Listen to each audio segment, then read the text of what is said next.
बिस्मिल्लाहिर्रहमानिर्रहीम।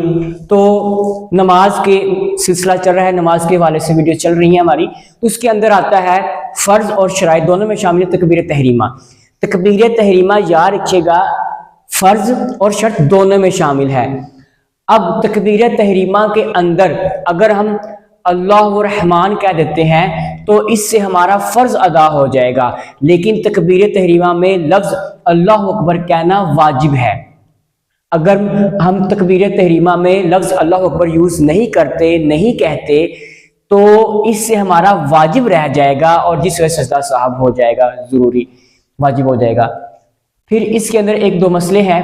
आवाज़, तकबीर तहरीमा में हमारी कम से कम इतनी आवाज़ होनी चाहिए कि हम जब अल्लाह अकबर कहें तो हमें अपनी आवाज़ अपने कानों तक ज़रूर सुनाई दे।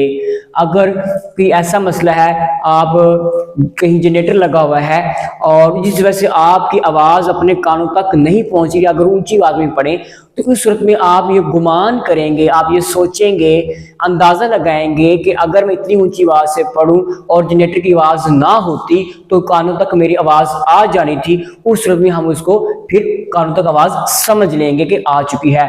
तो इस सूरत में अगर कानों तक आवाज़ आ रही है तो तकबीर तहरीमा का जो फ़र्ज़ है वो अदा पूरा हो रहा है।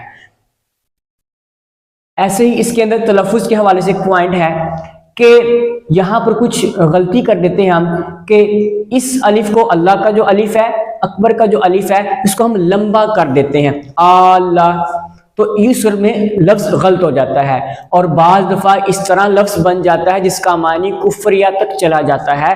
तो लिहाजा तलफ़्फ़ुज़ में भी हमने गौर करना है, ना इसको लंबा करना है अलिफ को,